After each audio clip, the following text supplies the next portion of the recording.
Hey everyone, this is Fabio and welcome back to a new video. And more specifically, welcome to part 2 of my storytelling project. During this segment of my channel, I'm going to tackle storytelling elements from games that I enjoyed that, in my opinion, could have been better, or simply I would have done it differently. Obviously, this is, as I said previously, nothing more than fan fiction in a way, but because I greatly enjoy storytelling in video games, it's my favorite part of the hobby. I greatly enjoy doing this. In this case, this is going to be the second and final part of the first episode, which is focused on the Trails of Cold Steel games, parts of the, as we know, Legend of Heroes series.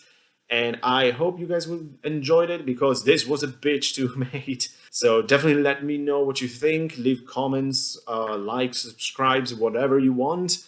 And here we go. You can check the previous video to see what we're going to do here. So without wasting any more of your time, because yes, this is going to be a rather long video, let's retell the backstory of Laura Arseid. No, it's not.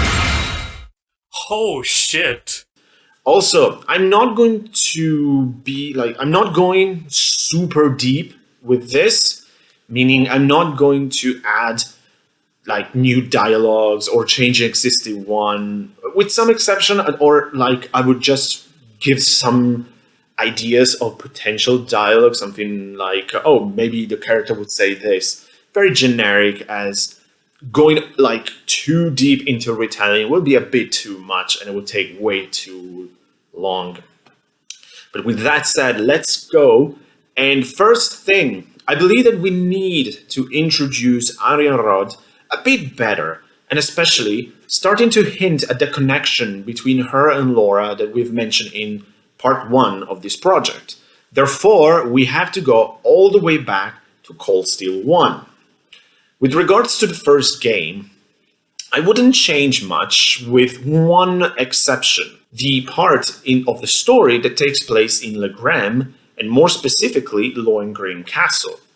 At the end of the battle against Nosferatu, this thing, we saw that someone had saved Class 7. This someone looked just like Arseid, so we technically would have been familiar with the crossbow games, though 80% of the fans at the time didn't play the game, so we have really no idea who she was. We know that during the game she looks at Class 7, just leaves, while the others, with the exception of Reen, don't really pay attention to what had just happened. It's kind of like Saint Leanne must have saved us, so that's cool, kind of thing, and not really giving a shit about the episode, which was a bit weird. I mean, Reen seemed to have the sensation that someone was there because he can always, had a sort of Spider-Man sense kind of thing throughout the series, but that's kind of it. Overall, this moment in the grand scheme of things, in the overall story, ended up being not that important. Because again, we didn't have an interesting connection between Arseid and Class 7. So there are no real big ramifications here. So we're going to change this. After all, this moment should be more important because it marks Arseid's first appearance in the Cold Steel series, as she's going to be a more important element in the overall story. I mean, she's important already, but we're going to make her even more important, primarily through her connection with Laura, as we mentioned before. Also, we are going to build her as a huge threat to Class 7. Finally, and more importantly to our story, this is when Laura's mother's spirit reawakens, but we'll talk about this later. The backstory and everything will be properly explained in the following games, so Cold Steel 3 and 4 primarily, because I'm pretty sure that Arseid is not featured in Cold Steel 2, because she's at Crossbow at the time. But on this occasion, Cold Steel 1 is where we're going to start the domino effect. After having vanquished Nosferatu, as said, this thing, Arseid looks at Class 7 as they are leaving, but seeing Laura triggers something in her And that is the spirit of Laura's mother, which up until that point has been submitted by Arianrod. She looks at her, simply says something like, Laura. She has recognized her, and through the love for her daughter, her maternal instinct, which, as we know, is something extremely powerful, she's able to match Diane Sandlot's resentment towards House Arseid. Again, we'll explore this into a bit of more detail later. But this is how we're going to introduce Arianrod in the Cold Steel games. We are suggesting that there might be something between her and Laura, but that's it for now, as just hints or suggestions. As I said, she will not return before Cold Steel 3. Not much we can do. She's in Crossbow. Thus, we're jumping right into Cold Steel 3.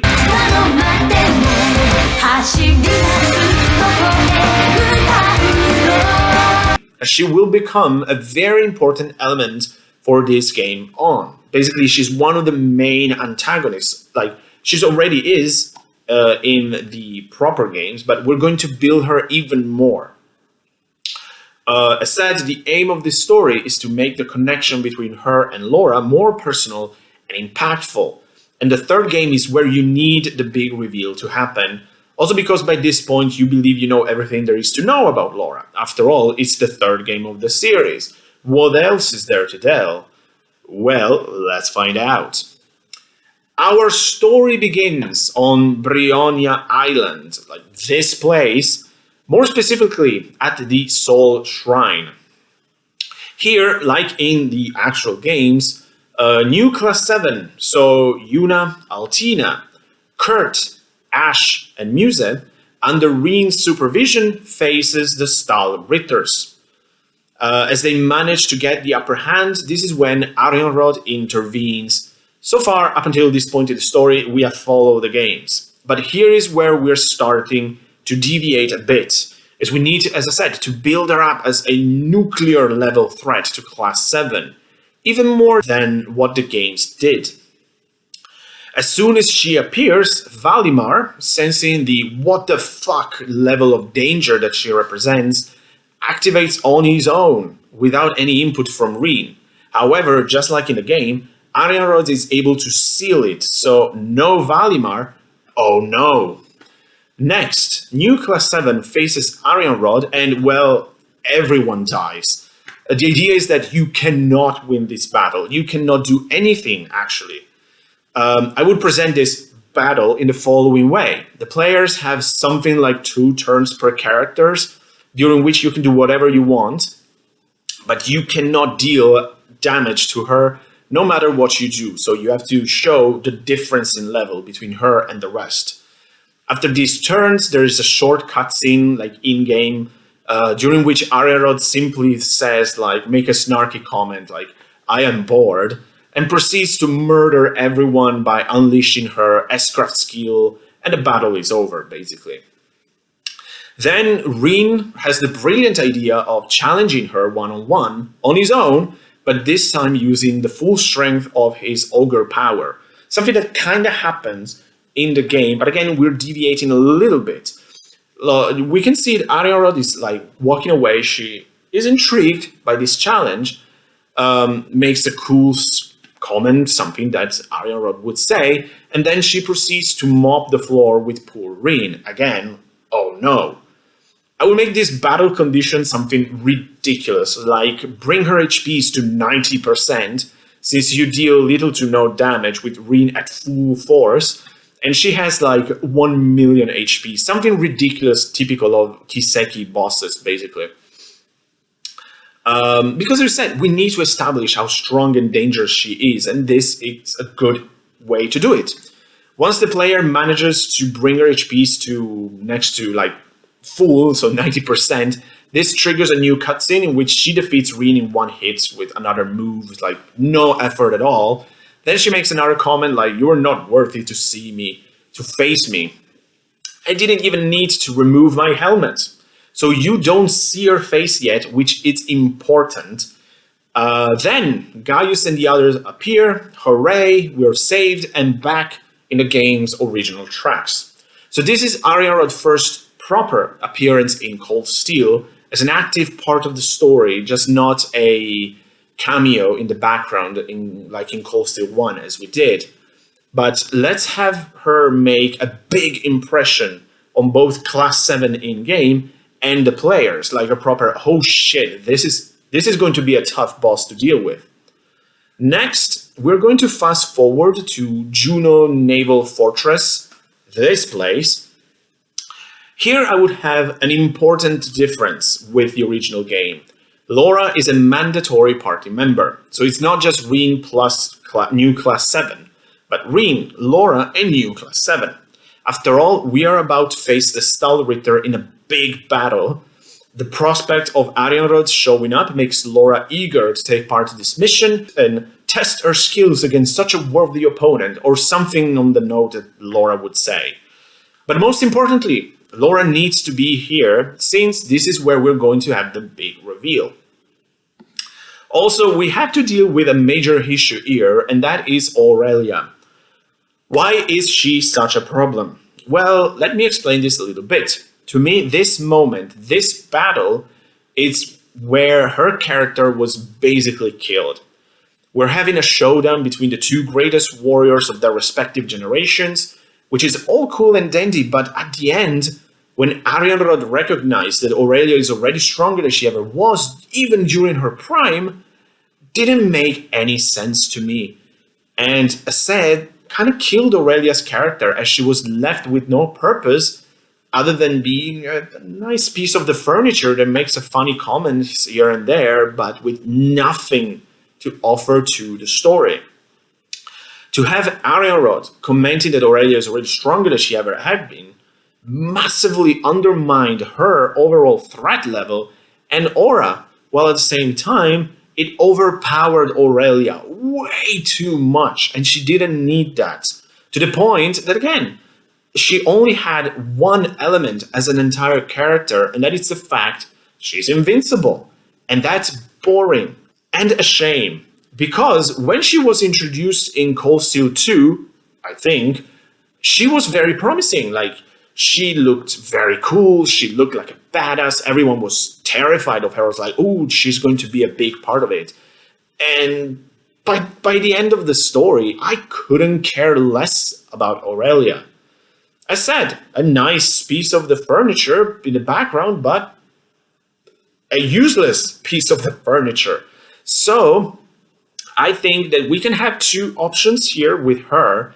Number one, we can remove her completely from her segment, because after all, it didn't serve the story at any point besides offering, oh, we can have the dream match between Aurelia and Arianrod, which ended up being the end of Aurelia's character and quite damaging to Arianrod's.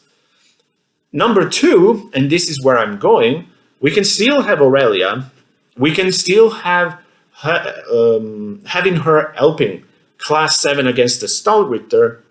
So yeah, we can have the dream match bullshit, but at the end of it, I'll have Aurelia admitting defeat and she will recognize that Arianrod is stronger than her still, which would give both of them agency and protects Arianrod's character as the huge threat that she should be for the rest of the series, basically. So as I said, we're going with option one. If you can come up with another idea with her, or decide to remove her, because I said it's not necessary, it's up to you, but I'm going with this. Aurelia is present at the final battle with the Stahl Ritter, but she will lose, kinda. It's not that she will be defeated, but it's just like, I admit you're stronger than me, kind of moment, even though she is almost an equal. We're not going to underpower Aurelia here, but again, we're going to give her agency. So, we are at the climax of this part of the game, the top of this fortress. We are having Reen, Laura, new Class 7, and Aurelia going against the full force of the Stahl Ritter. So, Arianrod, Duvali, Ines, and Enea. This is quite a stacked battle, I know, plenty of participants, but it gives it the feeling of a first big showdown with one of the enemy's main forces, because they keep building the Stahl Ritter as a huge threat, like, oh, they're Ouroboros elite, like each member of the Stahlritter, it's as strong as one of the Anguis, basically, or enforcers. So, yeah, let's show that they are a big challenge. Also, even though you'll win the day, like in a way to make the story going forward, not like it's not that you beat them, but I'll give you a battle condition. I'll give you the battle condition in a moment, but you win. But this will allows us to protect the Stahlritter in defeat. After all, they are outnumbered. Not only you have Aurelia in your corner, but also Rin and Laura. And remember, they are two of the strongest members of Class 7. So, and you also have new Class 7 there, which are not there yet in terms of strength, but they're well above the average like strength and fighting prowess. So, yeah, the Stahlritter have their hands full with this huge formation, but they can hold their own. One, they have Arianrod, and again, like the other three are all extremely powerful opponents. So, I know, plenty of details, things to remember, but I want to make this a very crucial moment in Cold Steel 3. Like, it's one of the biggest battles before the boss marathon thing at the end. And as I say, this is when we are going to have the huge reveal of Arianrod's identity. So as I said, it's an important moment, and it should feel like one. So battle conditions is, let's keep it brief, it's just like you have to decrease the Stahlritter's HPs considerably. So Duvali, and Enea, and Ines have to go to, say, 50%, while you have to deal a bit more damage to Arianrod, say, we have to bring her at 80% of her HP. Once you manage to do this, you'll trigger a cutscene. We have Rin and Laura charging at Arianrod, and together they hit her with all of their strength. This is as far as they can go, and the only thing they manage to do is crushing Arianrod's helmet. So we, and they, see her face for the first time. And we can see that Laura is a bit confused by what she sees. I mean, there's something in that face, something familiar, almost like she knows her, like she remembers something about her, but she doesn't know why. And we can have Rin thinking that the two of them, like Arianrod's face, it's quite similar to Laura, so they're quite similar to each other.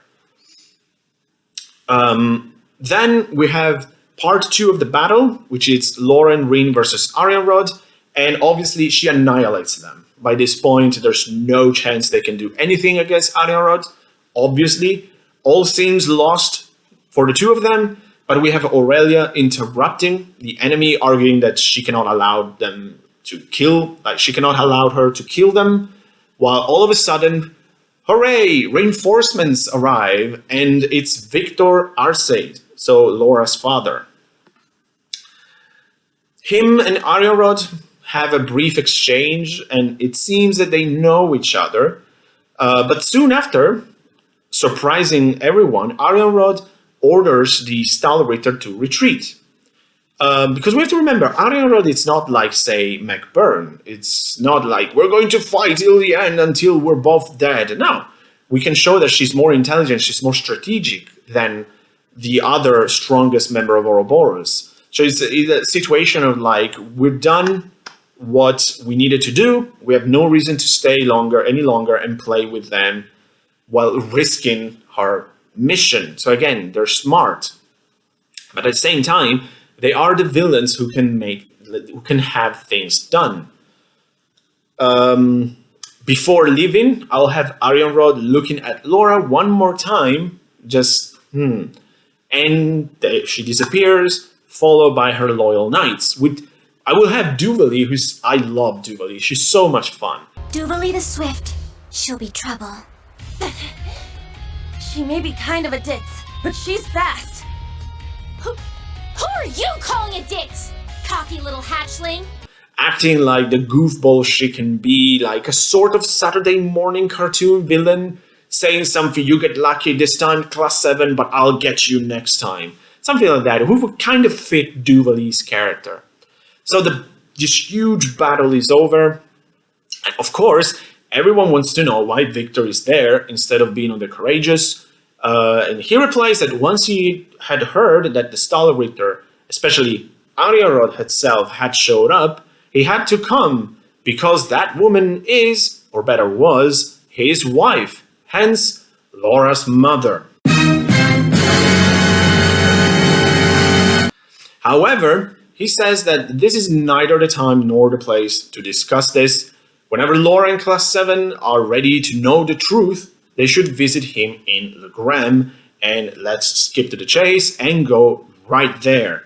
So we can have this being a crucial side quest, like part of Laura's Bond missions, because again, in Cold Steel 3, Laura Bond missions were kind of bland in a way, so we'll having this huge side quest will make things much more interesting, of course. So, we are in Le Gram, and we're going towards the Arseid's mansion, and in front of the entrance we see Klaus, the butler of the family, someone that we haven't seen in a while, so let's give him something to do, because it was kind of cool, like this old man who's also a master swordsman. Why not? It's always nice to, again, give something to do to old characters. But we can see he's more formal than usual, like he says that Master Victor is waiting for them in Lohengrin Castle. So we're going there and explore the castle a little bit, or we can also just cut the chase, and we reach an important room which features a large table, like a huge sort of conference room, throne room kind of thing. And soon after we hear Victor's voice explaining that this was the Eisenrichter's war room back in the day of the War of the Lions. So we see him waiting on a throne at the end of the table, which was usually occupied by Liane Sandlot, and with Klaus on his right, waiting together with him. Next, we'll have a dialogue exchange until Victor all of a sudden gets super serious and asks, "So, do you think you're ready to face the truth, Laura? This is something that will shatter everything that you think you know." Or something like that, obviously. We are ready, and then Victor expands his, let's call it like Super Saiyan aura, and adds, "Then show me your resolve, Class 7. And let's make this epic. Like the entire screen is trembling or something. Class 7 is overwhelmed, almost terrified by the insane power released by this man. Proper OMG, is really serious, he's going to kill us." Kind of moment. And then you fight him, because in Legend of Heroes games, it's always fun to have these mega battles against these super powered, silly individuals. And at the end of the battle, if you survive, you trigger a cutscene.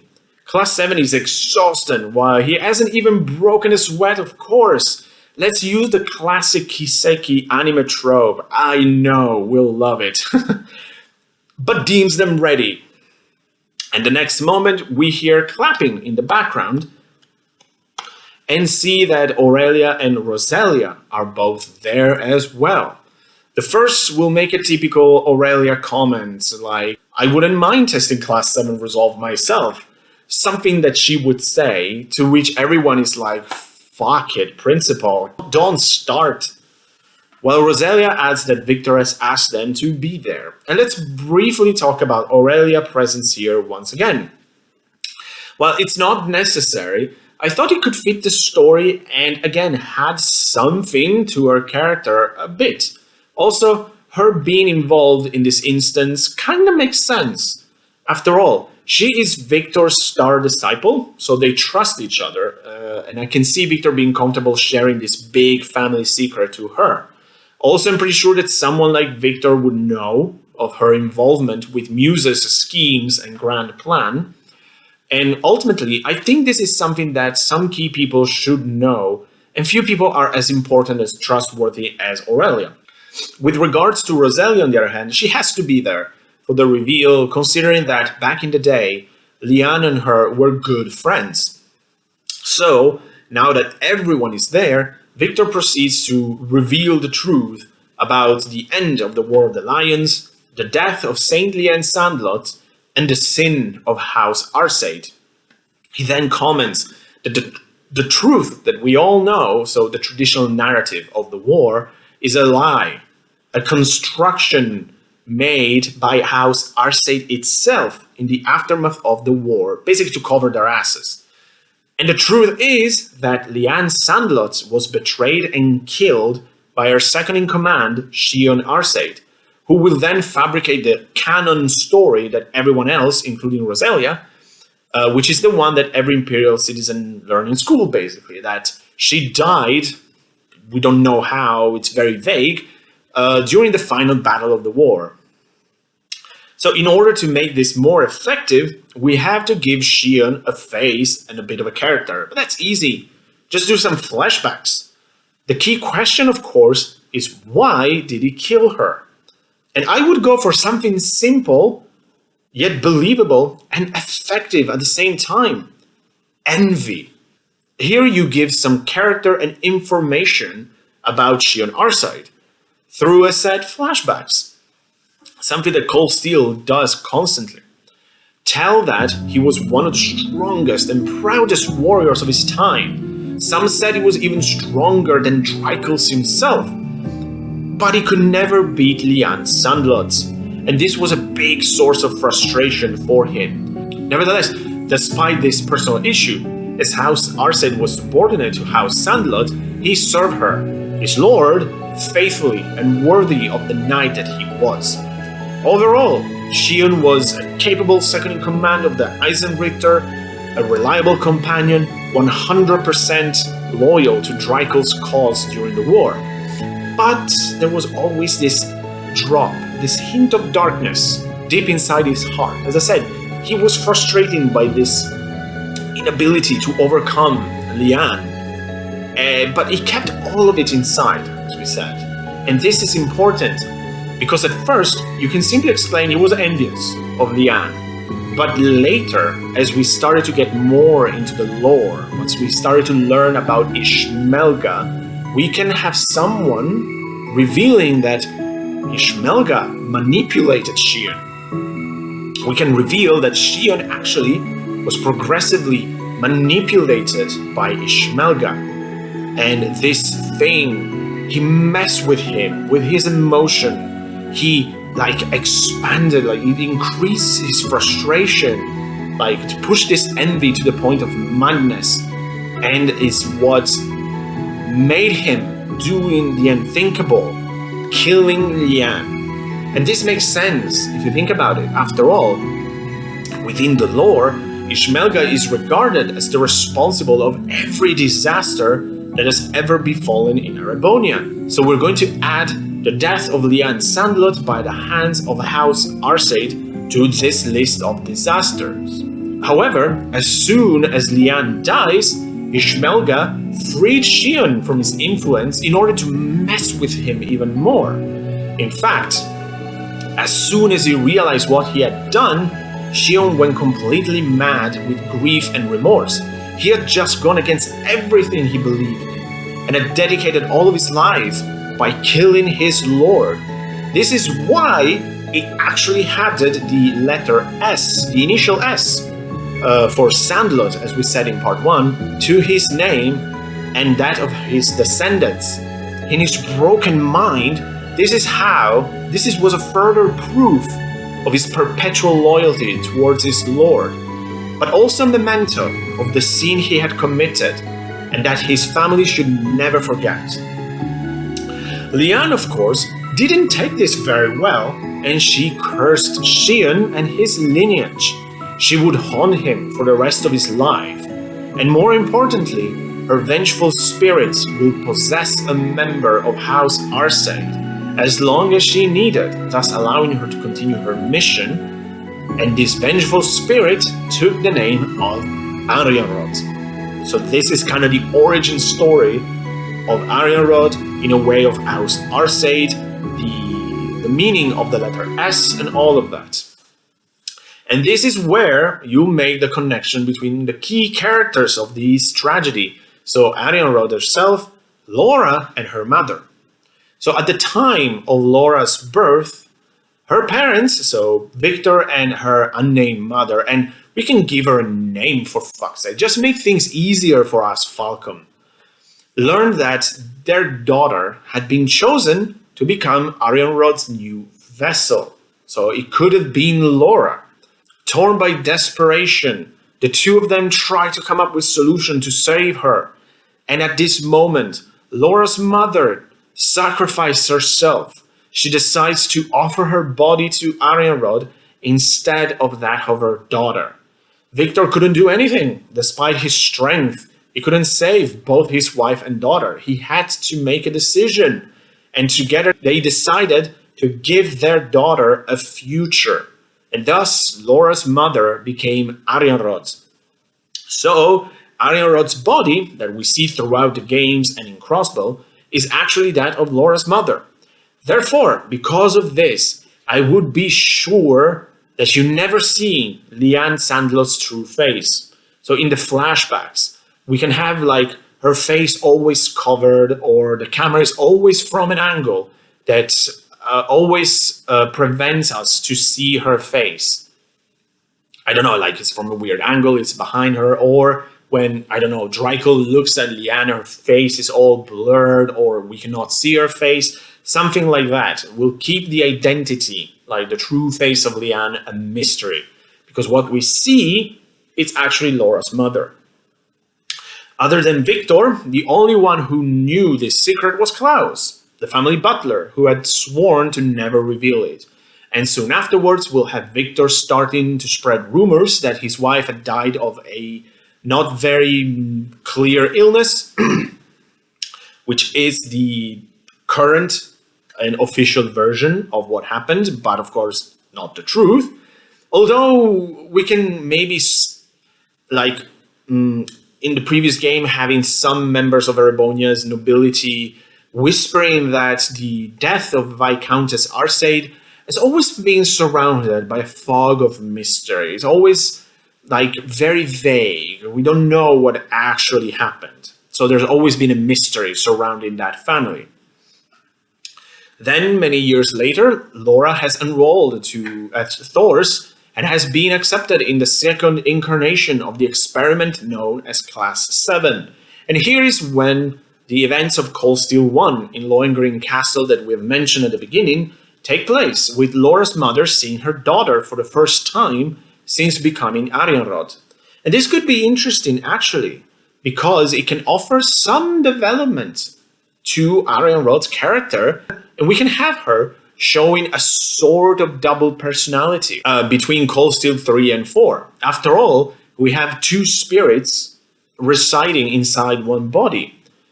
And from Cold Steel 1, as the original owners, let's call it like that, even though it sounds horrible, of that body has reawakened. So the two of them have to coexist, and Arianrod is not able to suppress her again. But we can have a sort of weird relationship between Liane and Laura's mother. We can have that the latter was actually such a kind, gentle soul that progressively is able to even soften Liane a little bit. And this would be an interesting development, at least to me, to Arianrod's in order to develop her character a bit further. But, well, I mean, we're not going to rewrite everything about her with this new, character, as it would take way too much time. However, I would have her showing this sort of double personality occasionally. So, in particular, when she's with Laura, of course, because you have to. One of the biggest moments being the final parts of Cold Steel 3, when we have the boss rush, basically, and Laura faces Arianrod. In the game, it was just a sort of, I've always respected and admired you from a distance, but now I'll show you I'm worthy of carrying the name Sandlot kind of moment, which, sure, it's cool, but means nothing in the grand scheme of things. So it's kind of, that's it. Because again, they didn't went for this potential connection between the two of them. And again, they show their potential there, but always that this connection is rather thin. It's all based on respect, basically. So let's add all of this drama, all of these emotions from both sides to the mix and make them fight much more interesting, passionate, and personal. Also, I would have Laura, at least at first, challenging Arianrod one-on-one, because she has to. It fits her character super well. She is a knight after all. And you can have Arianrod like approving and making some comment about chivalry and some bullshit like that, because that's what Leanne Sandlot would do. She was a knight after all. At the same time, of course, we have also to emphasize the fact that Laura is not an idiot. Like, she knows she cannot beat Arianrod, especially on her own. But she can say something like, I know, I'm not at your level yet, but I need this. I need to know where I stand compared to you. And then we can have a good horse fight. The two of them would just beat the shit and the living piss out of each other. And during the final section of Cold Steel 3, we have several boss battles in a row, as I said, like a sort of boss rush. And I think Arianrod was actually the first one. Then we have some more Ouroboros shenanigans, then the Iron Bloods, and then the big dragon. Before the insane ending sequence with Millium, Reen going completely insane, and Osborn revealing Ishmelga and delivering that brilliant line that... Now, Reen, let us begin. Together we shall write the end to this wretched fairy tale. In ink, black as despair. Which was amazing. Osborn was such like an over-the-top evil villain. Even again, by the end, you discover it's not so villainous after all. But gosh, I love the ending of Cold Steel 3. It was so dark, so depressing. I absolutely loved it. Anyway, Arianrod is the first battle in this boss rush. So with all of the backstory and as I said, like all of these emotions and the relationship between her and Laura that we have added, this fight, I think, would be much more interesting, would have much more gravitas, and would mean so much more for those taking part to it. As said, I would have Laura facing Arianrod on her own at first. I don't remember if you can select party members for these battles or they're fixed or both. Let's say we have a mix. We have some mandatory ones and you can choose some others. So you can have some combinations. So for this battle, we start with Laura v Arianrod, one-on-one. But you can choose two more party members and Jubilee, as she's also mandatory for the second part of the battle. Because again, she has to, considering the relationship with her lord and the doubts she was having, that's why she joins Class 7 as a sort of satellite member, not truly an ally, because her loyalty is 100% towards Arianrod, but she's not too convinced her motives were just. So yeah, Laura first, then Jubilee second, and then a couple more members of Class 7 and allies. So at first, we said it, Laura versus Arianrod. Me and you, we're going to murder each other, kind of feeling, but with respect.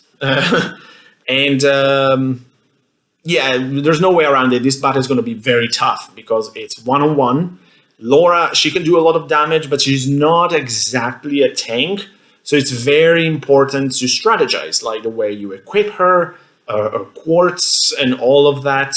But again, it's going to be tough. So for this big battle, I would have slightly different conditions. Not that you have to bring the boss's HP to a certain degree, but rather that you have to survive X amount of turns, up to you the numbers. But something like this will fit the drama of the battle a bit more, because as we said, Laura knows that she cannot beat Arianrod, especially one-on-one. However, let's see how far she can go, and then we can have, at the end, when we manage to survive long enough, Arianrod unleashes her S-Craft attack, defeats Laura, and triggers the net cutscene in a way. Laura, it's done. She has done well. She fought valiantly, but this is as far as she can go against Arianrod. And she's frustrated by this. Like, fuck, I cannot, like, is this everything I got? Am I this weak? But then you can have her opponent saying something like, you're not on my level yet. And like, she knows it, but like, you're not on my level yet, but you're getting there. You are growing. Something like that. Like, she praises Laura's talent and growth. Something that a mother would do in a moment of doubt, uncertainty, and frustration. It also makes sense because it's something that happens to Laura later. Because remember, in Cold Steel 4, like, you fight, you have her fighting against Aurelia and Victor at one point, together with Reen, Fee, and Sarah. But Aurelia kind of says that, like, maybe Laura is not there yet at her level, because no one is. But she's getting there, and eventually she might even surpass her. Like, it's a kind of hinting at how strong Laura is. But let's make in that moment here, which would mean so much more for Laura as a character. So following this exchange, we'll start part 2 of the battle, as both of them are joined by their allies. So Arianrod is joined by the other 2/3 of the Stahlritters, while Laura is joined by Duvali and 2 members of Class 7. You can choose wherever you want, like either original Class 7, old one, or new one. And we'll have the rest of the battle. But we're not done yet. We're not done yet. Most of this, after all, it's backstory, character development, but we need a good old resolution here. And the next big moment, of course, has to be the rivalry of the 7, and a sort of the conclusion of Arianrod's story. By this point of Cold Steel 4, I would have that Laura has accepted Arianrod as her mother, kind of, sorta, but also and especially she sees her as the biggest challenge that she needs to overcome in her journey to become the knight and swordswoman she needs to be. And that would make both her mother and Saint Lien proud. And because of all of this, I wouldn't change anything of what happens. Reen defeats Arianrod, but then she's killed by Rufus, because that moment was chef kiss. No, all legends must have an end. It's time to lay you to rest. What? That's Rufus! What the? What's going on? Oh no. No, no, no, no, no, no, no. No! No! God damn it, Rufus! However, because Laura now sees Arianrod as the closest thing to, like, she has ever had to a mother or a sort of motherly figures, I mean, she knows it's not her, but it's her body, and throughout the story as shown to possess her memories and consciousness, and as kind of like grew a soft spot for her, like even when she's Liane. So again, the two are kind of close, and because she sees that like dickhead Rufus killing her from behind, she goes nuclear, completely out of her mind and fueled by blind rage as she charges at Rufus, who of course is protected by El Prado. As it impacts against the Auric Divine Knight, proper like, yeah! Laura, iconic sword is shattered, and she's easily repelled. Like, I can see that the Divine Knight just slaps her like, get the fuck out of here. And Rufus, as I say, we're talking about dickheads, as the wonderful dickhead anime villain he is, either mocks her, all of Class 7, Arianrod herself, something worthy of an asshole like him, before running away. Make him super detestable. Build up the inevitable battle between him and Reen even more, so that once you defeat him, the sense of accomplishment. Imagine that, yeah, you get what you deserve, you asshole. A proper, like, oh, that felt so good kind of moment. That would be huge if you made him so detestable, because Rufus, is such a good villain in that sense. I don't know if I don't remember very well, they tried to make him like sort of likable and a victim of circumstances and the shenanigans of Erebonian nobility, but he was such an asshole. I couldn't stand Rufus. Soon afterwards, I would also add a brief cutscene showing Rufus and El Prado at their base, whatever that is, minding their own business, when Rufus notices something, like there's a small dent on the knight's arm where he had blocked Laura's sword. It's quite small, nothing major, but was still able to damage a divine knight's armor. Something short like this, but which would further show how strong and badass Laura is. So after Arianrhod's funeral, during which I would have Laura placing her shattered sword on her grave as a sort of form of chivalry, like knight respect or right, I don't know, but I would have that sort of moment between the two of them. I would have two different possibilities here, and you can choose whichever you prefer between the two. You cannot in the game, of course. In the game, we're going to either one or the other. But since I like both ideas, I will show both of them to you, and then you can decide which one fits the story we're going for better. Because Laura now is without a weapon, option 1, Laura inherits her father's sword, the Gallant Charles, I think it's called. It's not that I remember, I have to look on the Kiseki wiki. I think it's called Gallant Charles, so this huge grand sword, which has passed through generations of Arseids. This would be further proof of him seeing and recognizing her at master level in the Arseid style, or even having surpassed him on or the path to surpass him. This would be a very nice passing of the torch kind of moment between father and daughter. Very personal between the two of them, as it should be, because remember, Laura has always admired her father. He had such a huge impact on her, making the character and the person that she is. So receiving his blade would mean the world to her. As I say, it would be a very nice passing of the torch. Option 2, and personally I would go for this. It's a bit crazier, but I love it.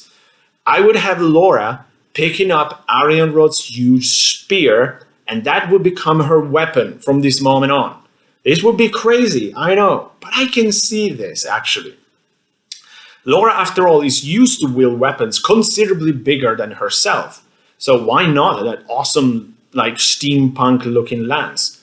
You can also have her creating her own variation of the Arseid school focused on using that spear instead of a great sword.